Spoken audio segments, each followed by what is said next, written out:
Assalamualaikum warahmatullahi wabarakatuh.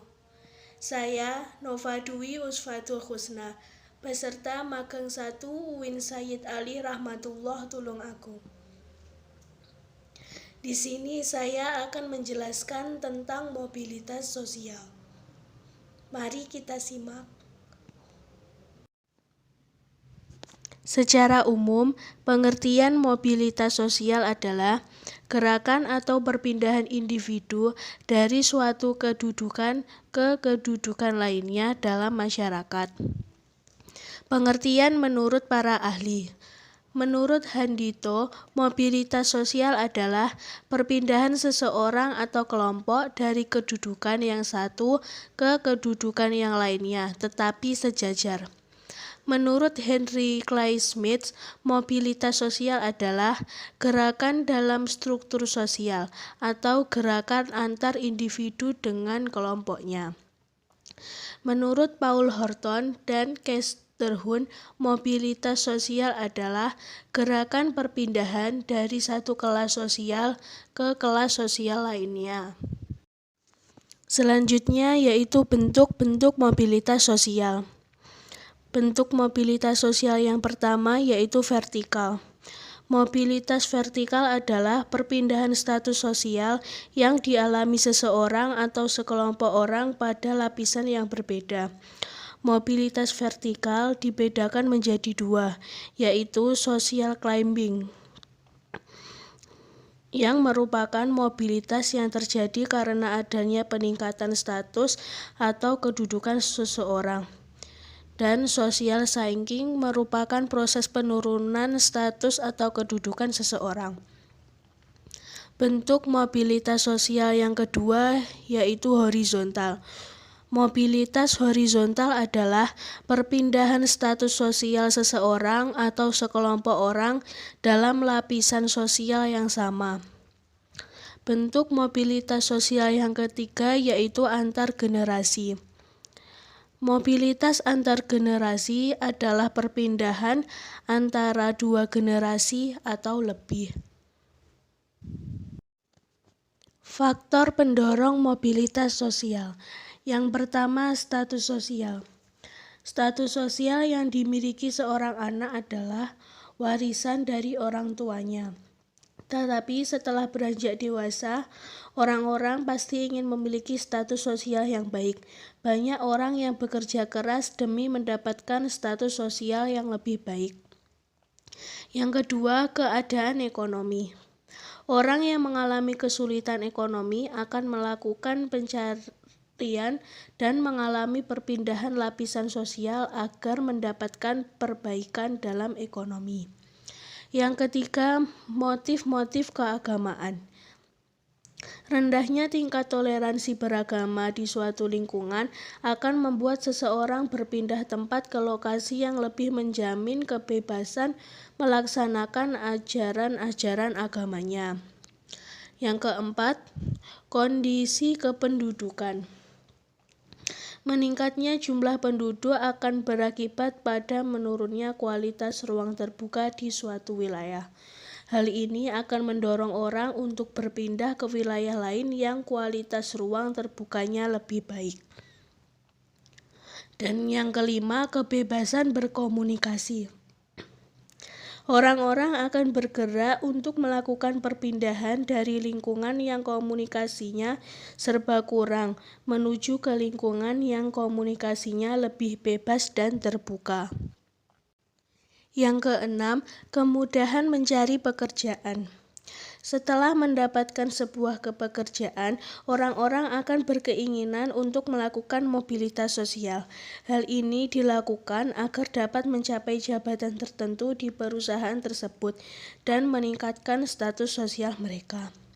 Dan yang ketujuh, kemudahan akses pendidikan.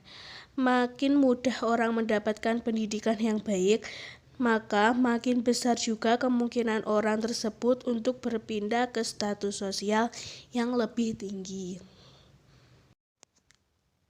Faktor penghambat mobilitas sosial. Yang pertama yaitu faktor ekonomi atau kemiskinan. Orang yang memiliki kemampuan produksi dan konsumsi yang rendah lebih sulit untuk berpindah ke lapisan sosial yang lain. Yang kedua, diskriminasi kelas sosial. Diskriminasi atau pembedaan perlakuan kelas sosial dianggap menghambat terjadinya mobilitas sosial, karena orang yang menjadi korban diskriminasi tidak akan mampu berpindah ke lapisan sosial yang baik. Yang ketiga, perbedaan ras dan agama. Faktor penghambat mobilitas sosial karena perbedaan ras dan agama biasanya terjadi dalam suatu lingkungan kerja yang didominasi ras dan agama tertentu. Dan yang terakhir, perbedaan jenis kelamin. Dalam struktur masyarakat tertentu, perempuan biasanya dipandang lebih lemah daripada laki-laki. Hal ini menyebabkan perempuan terhambat melakukan mobilitas sosial untuk mencapai lapisan sosial yang lebih tinggi. Dampak positif mobilitas sosial. Yang pertama, mendorong seseorang untuk lebih maju. Terbukanya kesempatan untuk pindah dari strata atau ke strata yang lain menimbulkan motivasi yang tinggi pada diri seseorang untuk maju dalam berprestasi agar memperoleh status yang lebih tinggi. Yang kedua, mempercepat tingkat perubahan sosial masyarakat ke arah yang lebih baik. Dengan mobilitas, masyarakat selalu dinamis bergerak menuju pencapaian tujuan yang diinginkan.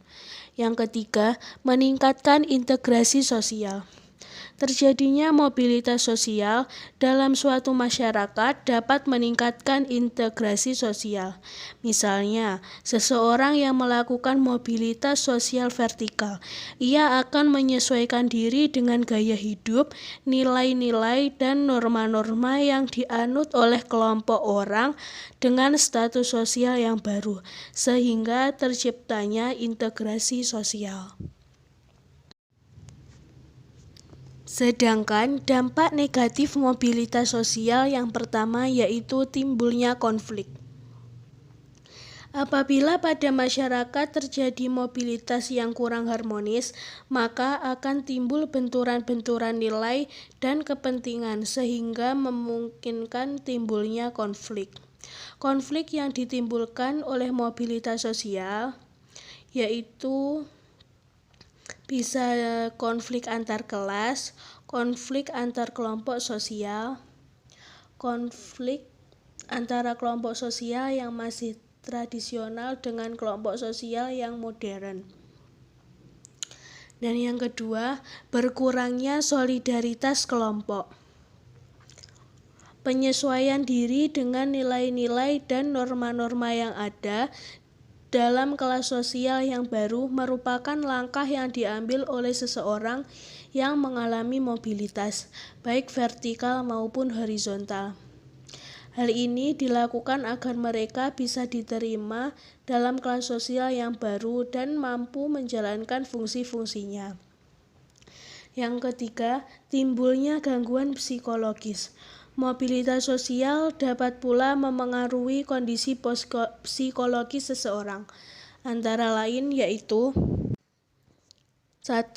Menimbulkan ketakutan dan kegelisahan pada seseorang yang mengalami mobilitas menurun. Yang kedua, adanya gangguan psikologis bila seseorang turun dari jabatannya. Yang ketiga, mengalami frustasi atau putus asa, serta malu bagi orang-orang yang ingin naik ke lapisan atas, tetapi tidak dapat mencapainya. Itulah pemaparan mobilitas sosial yang dapat saya sampaikan. Jika ada kurang lebihnya, saya mohon maaf. Sekian, terima kasih. Wassalamualaikum warahmatullahi wabarakatuh.